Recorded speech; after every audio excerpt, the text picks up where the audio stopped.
Madame, Monsieur, bonsoir. C'est la dernière salve commerciale de Donald Trump lors de son premier mois en fonction. Le président US a dévoilé un plan choc pour rééquilibrer le commerce américain, visant directement ses alliés. Alors en ligne de mire, il y a bien sûr les BRICS, mais pas que. Il y a aussi l'Union européenne et le Japon dans son viseur. Son objectif est bien imposer des tarifs douaniers réciproques pour riposter aux pratiques qu'il juge injuste. En clair, si un pays taxe ses produits américains, eh bien les États-Unis feront de même. Une stratégie qui pourrait bouleverser les règles de l'Organisation mondiale du commerce. Exemple, l'Union européenne impose actuellement 10% sur les importations de voitures, tandis que les États-Unis ne facturent que 2,5%. En sachant que les voitures représentent 8% des exportations européennes vers les États-Unis, eh bien selon le Financial Times, les responsables de l'UE seraient déjà prêts à abaisser leurs tarifs sur les voitures.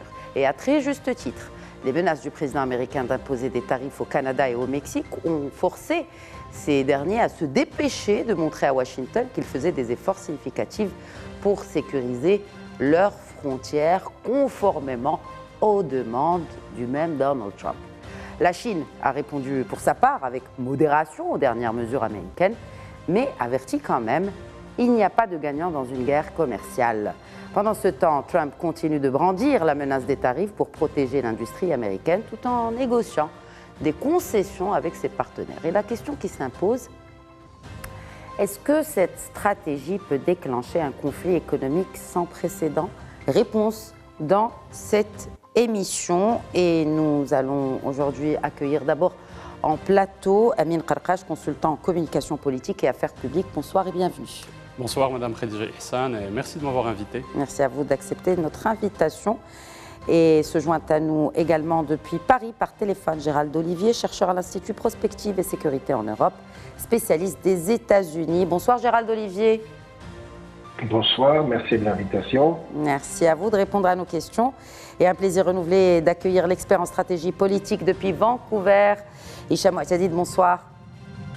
Merci pour l'invitation, Madame Ihsan. Merci à vous de vous joindre à nous.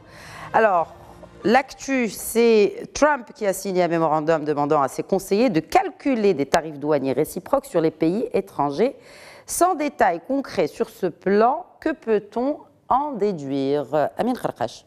Alors, je crois que la première question qui se pose, c'est d'abord pourquoi M. Trump met en place ces tarifs. Vous savez, c'était une promesse clé de sa campagne électorale. Il a forgé son narratif autour de l'idée de relocaliser la production industrielle aux États-Unis et c'est ce qui lui a permis de séduire le vote ouvrier dans plusieurs États clés.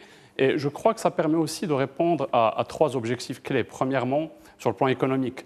Premièrement, ça permet aux États-Unis de collecter plus de revenus fiscaux. Vous savez, les États-Unis font face à un déficit budgétaire abyssal et M. Trump compte réduire les impôts pour les Américains, que ce soit les particuliers ou les entreprises. Donc il a besoin de collecter via ces tarifs plus de revenus pour compenser le déficit budgétaire. C'est aussi une stratégie pour permettre aux États-Unis justement de réduire leur déficit commercial vis-à-vis des partenaires européens et autres. Mais le problème, et c'est là où M. Trump caricature un peu cet enjeu, c'est que les États-Unis ont besoin du déficit commercial concernant des biens importants comme le café que les États-Unis ne produisent pas.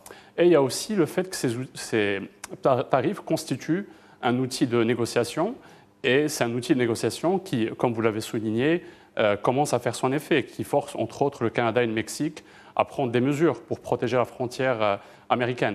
Donc en bout de ligne, ce sont des objectifs que M. Trump essaie d'atteindre, mais ces objectifs sont contradictoires entre eux. Donc, au-delà, c'est bien de planter le décor, mais est-ce qu'on en sait plus? On n'a pas vraiment de détails pour déjà draw conclusions, de tirer des conclusions de... C'est un mémorandum, il a demandé à ses conseillers de calculer les tarifs. Donc, en gros, on ne sait pas vraiment ce que veut négocier Donald Trump. Absolument. En fait, on n'a toujours pas de détails, mais par contre, là où son approche peut poser problème, c'est qu'il compte invoquer une loi d'urgence de sécurité nationale pour imposer ces tarifs. C'est une loi qui n'a jamais été invoquée lors de son premier mandat pour imposer les tarifs douaniers, et elle pose un réel problème de constitutionnalité, parce que les anciennes lois qu'il a invoquées dans son premier mandat impliquent de mener des enquêtes pendant de longs mois pour justifier la mise en place des tarifs. Mais aujourd'hui, il compte en fait contourner le Congrès le plus possible, et ça pose un problème. En fait, ça peut être contesté et même invalidé devant les tribunaux, sauf que ça prendra plusieurs années avant que cette invalidation n'ait lieu. Mais entre-temps, il est clair que œil pour œil, tarif pour tarif, les États-Unis n'ont jamais réellement fonctionné aux règles de l'OMC. Ce n'est un secret pour personne. Que changerait cette décision si elle venait à prendre forme et à être effective, Gérald Olivier? Écoutez, l'important de comprendre dans la démarche de Trump, il y a deux éléments. La première, c'est que les États-Unis ont un pays qui a pendant très longtemps imposé des tarifs douaniers, notamment au XIXe siècle et jusqu'à la Seconde Guerre mondiale. Et ce fut une période de grande croissance économique où non seulement les États-Unis ont pu asseoir leur puissance industrielle, mais à l'époque éviter toute forme de déficit budgétaire. Donc c'est une époque qui évoque quelque chose pour Donald Trump, parce que historiquement, elle a eu un sens. Et les États-Unis ont pendant longtemps été le grand pays des tarifs douaniers. Ça, c'est la première chose. La deuxième chose, c'est que Donald Trump considère en effet que les États-Unis ne sont pas traités à leur juste valeur ou à leur juste manière ou à la hauteur de leur puissance par un certain nombre de leurs partenaires, et que ces partenaires mettent un certain nombre d'obstacles à la vente de produits américains sur place. Donc derrière les tarifs, il n'y a pas seulement un tarif douanier pur. Dans votre présentation, vous évoquiez par exemple pour les produits automobiles le tarif de 10% que l'Union européenne impose, mais c'est une peinture partielle de la réalité, parce que avant même ce tarif, vous avez une taxe à la valeur ajoutée de 19% sur les voitures. Mais elle est critiquée, la TVA est critiquée, la TVA européenne est critiquée par cette même administration de Trump. Derrière le mot tarif, dans l'esprit de Donald Trump et de l'administration américaine aujourd'hui, il y a toute taxe et toute forme de taxe qui tente à bloquer, je dirais, les ventes de produits américains sur place. Les subventions d'État aux industries sont considérées comme un tarif. Les considérations que la Chine populaire impose en termes de joint venture et de coopération économique sont une forme de tarif. Donc Donald Trump prend en considération l'ensemble des éléments économiques et il évalue, et je ne sais pas avec peut-être de quels critères, on verra ceux que le secrétaire au commerce, c'est M. Ludwig qui a été chargé de cette mission, mettra en place.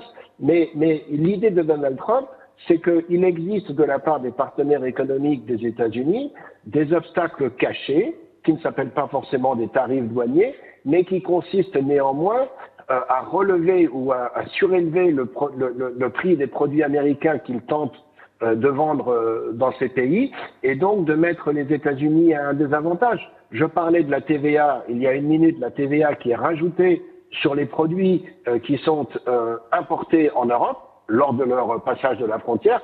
À l'inverse, les produits européens qui, eux, sont exportés vers le reste du monde sont exemptés de TVA. La TVA est remboursée, donc il y a une ristourne de 20% à l'exportation, y compris vers les États-Unis, et vous avez une surcharge de 19% en importation. C'est ça que Donald Trump vise, notamment vis-à-vis de l'Europe, et donc il va établir des tarifs qui seront l'équivalent de la pénalité imposée aux produits américains, et on verra pays par pays ce que cela signifie d'ici le 1er avril. Est-ce que cette réciprocité, parce que c'est ce qu'il demande à ses conseillers, la réciprocité des tarifs douaniers, est-ce que vous pensez, ou dans quelle mesure, elle pourrait affecter les relations commerciales entre les États-Unis et l'Union européenne? Elle va les affecter de façon majeure. C'est une évidence, parce que M. Trump est extrêmement sérieux dans sa démarche. Il y a un côté menace parce qu'il laisse tout savoir à l'avance, mais il est parfaitement prêt à imposer ses tarifs pour imposer, je dirais, des termes équivalents aux importations et aux exportations. Ça veut dire que les Européens vont se plier justement aux exigences de Donald Trump? Ils s'y plieront pays par pays, en vérité, parce que M. Trump ne reconnaît pas l'autorité de l'Union européenne dans ce domaine. Et il y a un petit peu un paradoxe au sein de l'Union européenne. Tout le monde n'exporte pas les mêmes produits aux États-Unis. Le produit phare qu'il a en tête, c'est l'automobile. Et il en veut beaucoup à l'automobile allemande. Il y a énormément de Mercedes, d'Audi et de BMW qui sont vendues aux États-Unis parce qu'elles ont un avantage comparatif sur le prix, notamment du fait de l'absence de TVA et des 2,5% de tarifs douaniers jusqu'à présent, alors que les voitures américaines vendues en Allemagne, elles, ont un surcoût de 30%. Quand vous ajoutez TVA plus 10% de tarifs, une voiture qui coûte 50 000 euros, en fait, elle est vendue 65 000. Et il y a 15 000 euros de taxes dans le prix de vente. Donc c'est ça qui me gêne. Donc vis-à-vis de l'Allemagne, ce sera l'industrie automobile qui sera visée. Maintenant, vis-à-vis de la France, c'est pas du tout les mêmes produits qui sont exportés. Vis-à-vis de l'Italie, c'est pas les mêmes produits qui sont importés. Et là, Donald Trump, il va prendre les pays un à un. Et je pense qu'il pourrait fort bien s'entendre avec Madame Giorgia Meloni, parce qu'eux deux s'entendent sur d'autres sujets. Par contre, les dirigeants allemands, je ne sais pas ce qu'il en sera de Monsieur Schulz et s'il sera encore au pouvoir après les élections, mais Donald Trump, lors de son premier mandat, ne s'entendait absolument pas avec Angela Merkel, et je crains que pour nos amis allemands, cela ne continue à présent. La France, on verra comment elle se débrouille, mais en vérité, il va prendre les pays européens un par un, et il va chercher à créer des divisions. Alors, parmi les pays qui ont déjà réagi aux menaces tarifaires de Trump, il y a l'Inde. Et justement, le président américain Donald Trump a accueilli aujourd'hui même le Premier ministre indien Narendra Modi à la Maison-Blanche pour des discussions bilatérales. Alors, dans discussion, vraiment, on peut mettre le mot entre guillemets, Hicham Ouachadid. Et là, on peut voir que ce qui en est ressorti, c'est que la balance, en tout cas de ces discussions, tend largement pour les États-Unis, avec des milliards en vente de défense, des tarifs réduits sur les produits américains, notamment les fameuses Harley-Davidson qui entrent en Inde, et aussi, et là c'est vraiment une question centrale, est-ce que, et c'est là ma question, est-ce que le pétrole américain va remplacer le pétrole russe pour les Indiens?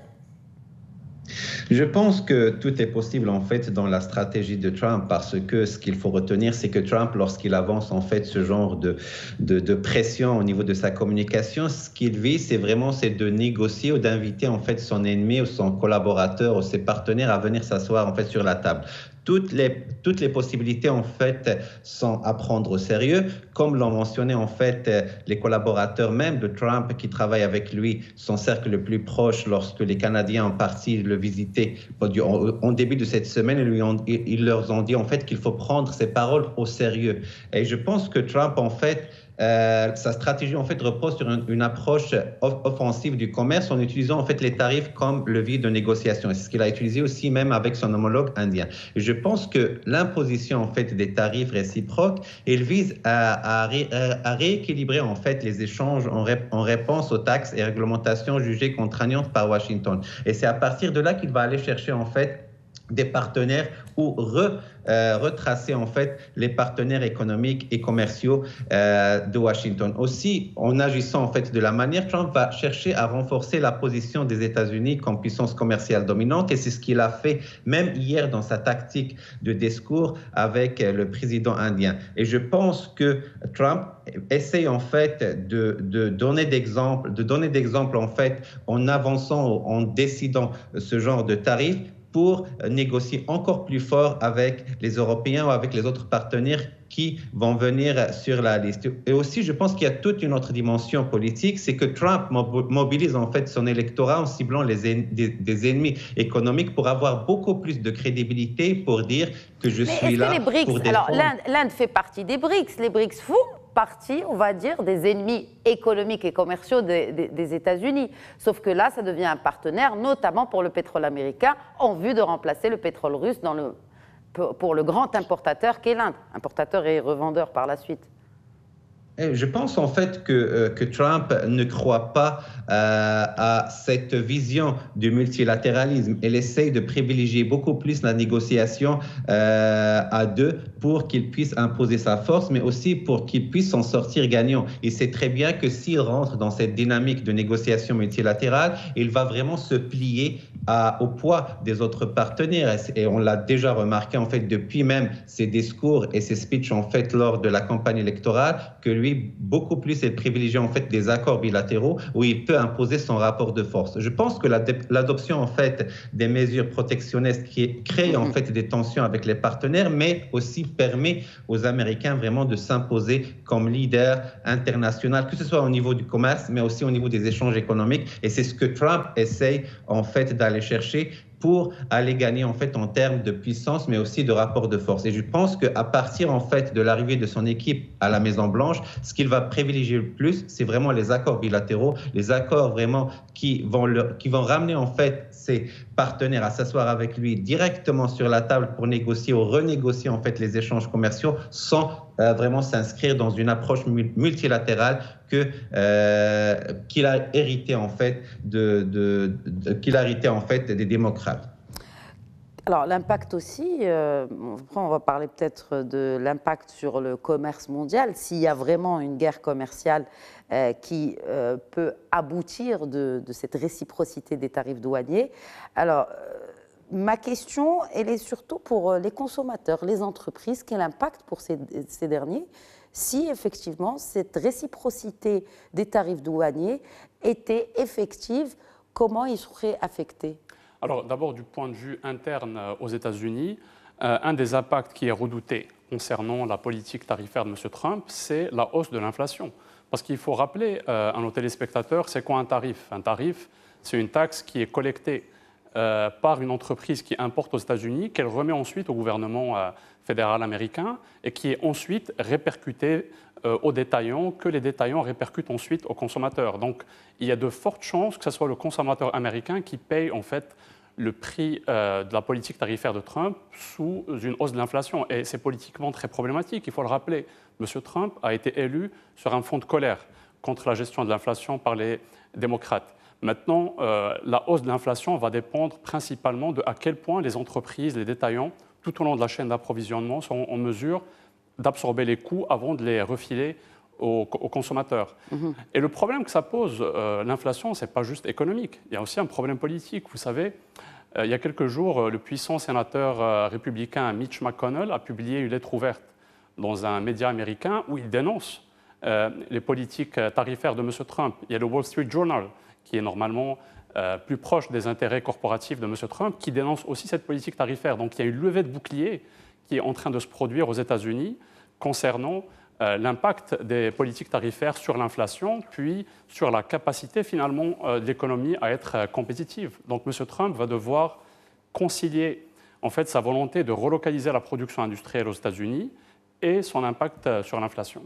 Le Wall Street Journal qui déclare que Trump engage la guerre commerciale, je cite, la plus idiote de l'histoire. Et si je peux me permettre de rajouter un point, M. Trump veut imposer l'agenda, mais les autres pays ripostent. Et vous savez, par exemple, si on prend le cas de la Chine. Justement, j'allais y venir. Voilà. Parce que, la Chine a répondu à travers son ministre des Affaires étrangères, ministre chinois des Affaires étrangères, il n'y a pas de gagnant dans une guerre commerciale ou tarifaire. Nous exhortons les États-Unis à cesser de politiser, de militariser les questions économiques et commerciales. Fin de citation. Commentaire. Bon, si on remet les choses dans leur contexte, la Chine, depuis la première guerre commerciale déclenchée en 2018, a compris le mode de fonctionnement de M. Trump et s'est largement adapté depuis. En fait, les entreprises chinoises ont activement réduit leurs exportations vers les États-Unis depuis le premier mandat de Trump jusqu'à aujourd'hui. Et il ne faut pas s'attendre à ce que la Chine réagisse via une dévaluation de sa monnaie. En fait, la Chine opterait plutôt pour une approche plus chirurgicale en visant certains produits américains et certaines entreprises américaines présentes sur le sol, sur le marché chinois. Et c'est ce qu'ils font c'est ce qu'ils ont déjà fait, par exemple, en perquisitionnant les locaux du cabinet conseil Bain & Company et d'autres compagnies américaines. Donc la Chine non seulement vise les entreprises américaines présentes sur le territoire, mais il vise aussi des produits qui sont présents dans des régions, dans des États aux États-Unis qui ont voté pour M. Trump, que ce soit dans le nord du Dakota ou dans d'autres États clés, afin justement de créer une tension politique et de créer une division politique au sein du camp républicain et forcer les républicains à faire pression sur M. Trump pour qu'il abandonne sa politique tarifaire. C'est finalement eux qui politisent et militarisent les questions économiques et commerciales. C'est aussi un made in China comme approche. Gérald Olivier, dernière question sur les perspectives d'avenir sur les relations commerciales internationales et si les tarifs réciproques deviennent la norme, et est-ce qu'on aura encore besoin d'une organisation telle que l'OMC pour réguler tout cela? Bon, on sait ce que pense Donald Trump de l'OMC, donc oui. Peut-être qu'il y aura également des négociations à venir. Mais pour compléter ce que disait mon collègue il y a une minute, il faut comprendre la finalité des tarifs dans l'esprit de Donald Trump. Et il y a plusieurs objectifs. On l'a vu que vis-à-vis du Mexique et du Canada, il a utilisé la menace de tarifs pour obtenir des concessions vis-à-vis de la gestion de la frontière, le renforcement de la sécurité de la frontière et la lutte contre le trafic de drogue. Et une fois qu'il a obtenu ces objectifs, il a soulevé, ou en tout cas repoussé, la mise en place de ces fameux tarifs. Donc là, les tarifs n'étaient pas directement commerciaux, c'était un outil de négociation. Vis-à-vis de la Chine et d'autres pays, cela va au-delà. Mais l'objectif réel de Donald Trump dans sa politique tarifaire, elle est double. C'est-à-dire que d'une part, un tarif, c'est un revenu pour le Trésor américain.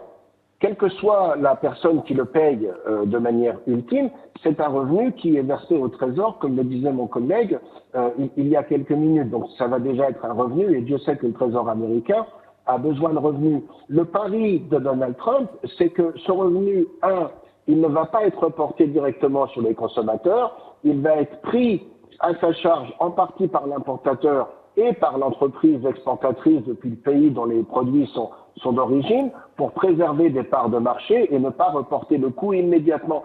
Et à terme, ces entreprises sont supposées être incitées à venir produire leurs produits sur le territoire américain.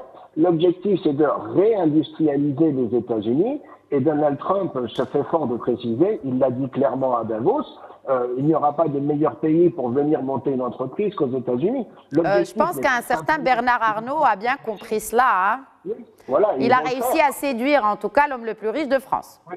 Oui, non seulement l'homme le plus riche de France, mais l'homme qui est à la tête de l'industrie du luxe et des parfums, et ce que la France exporte, c'est du luxe et des parfums. Donc c'est un personnage très important dans cette relation commerciale. L'objectif n'est pas la guerre commerciale.